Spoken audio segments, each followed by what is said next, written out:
જય હિન્દ દોસ્તો, નવો ફોન લેવો છે અને સેમસંગનો જ લેવો છે તો આ વિડીયો તમારા માટે.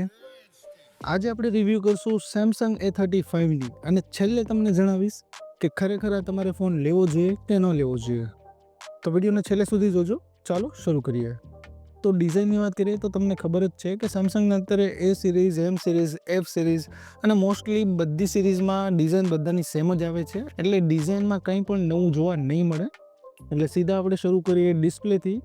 ડિસ્પ્લેની વાત કરીએ તો ફોનમાં 6.6 ઇંચની એક સુપર એમોલેડ ડિસ્પ્લે મળે છે, 1.5K resolution, 120 hertz refresh rate, 1100 નિટ્સની બ્રાઇટનેસ અને ગોરિલા ગ્લાસનું પ્રોટેક્શન મળે છે. એટલે ડિસ્પ્લેમાં ઓવરઓલ વાત કરીએ તો પ્રાઇસ પ્રમાણે એક પ્રીમિયમ ડિસ્પ્લે તમને મળી જવાની છે અને સેમસંગ છે એટલે ડિસ્પ્લેની ક્વોલિટી સારી જ મળશે. બેટરીની વાત કરીએ તો 5000 mAhની બેટરી અને 25 વોટનો ફાસ્ટ ચાર્જિંગ સપોર્ટ મળે છે અને ચાર્જિંગમાં તમને type C to type C જ મળવાનું છે. એટલે બેટરીમાં ઓવરઓલ વાત કરીએ તો 5000 mAhની બેટરી છે એટલે બેટરી બેકઅપ સારું મળશે, પણ 25 વોટનો ચાર્જિંગ સપોર્ટ છે એટલે બેટરી ચાર્જ થવામાં થોડો સમય લઈ લેવાનો છે. સોફ્ટવેરની વાત કરીએ તો એન્ડ્રોઇડ 14 સાથે આવે છે, જેમાં તમને 4 એન્ડ્રોઇડ અપડેટ અને 5 સિક્યુરિટી અપડેટ મળી જવાની છે. પરફોર્મન્સની વાત કરીએ તો સેમસંગનું એક્સિનોસ 3080નું પ્રોસેસર આવે છે, જે એક મિડ રેન્જ પ્રોસેસર છે અને ફોનનો જે અંતુતુ સ્કોર છે લગભગ 6 લાખની આજુબાજુ નીકળીને આવે છે.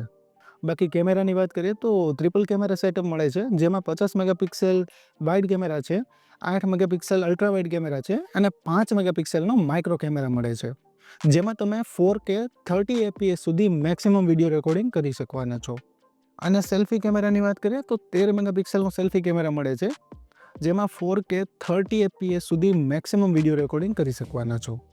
એટલે કેમેરામાં ઓવરઓલ વાત કરીએ તો સેમસંગ છે એટલે કેમેરાનું પરફોર્મન્સ તો સારું જ મળી રહેવાનું છે. અને હવે લાસ્ટમાં વાત કરીએ કે ફોન તમારે લેવો જોઈએ કે ન લેવો જોઈએ. તો જો તમે એક બેલેન્સ ફોન લેવા માંગો છો, તમે એક બ્રાન્ડનો ફોન લેવા માંગો છો જેમાં કેમેરો સારો મળી જાય, ડિસન્ટ પરફોર્મન્સ મળી જાય, તો તમે આ ફોન લઈ શકો છો. અને સેમસંગનો ફોન છે એટલે બીજી એક વાત ખાસ યાદ રાખજો કે 1-2 વર્ષમાં ફોન છે સ્લો ડાઉન થઈ જશે, એટલે 1-2 વર્ષમાં બીજો નવો લેવાની તમારી ઈચ્છા હોય તો જ આ ફોન તમે લેજો. બાકી જો તમારે લોંગ ટાઈમ ઉપર વાપરવો છે તો માર્કેટમાં બીજા ઘણા સારા એવા ઓપ્શન અવેલેબલ છે, તમે એની ઉપર જઈ શકો છો. અને હા, આવા જ વિડીયો આપણી ગુજરાતીમાં જોવા માટે આપણી ચેનલને સબસ્ક્રાઈબ કરજો. જય હિન્દ, જય ભારત.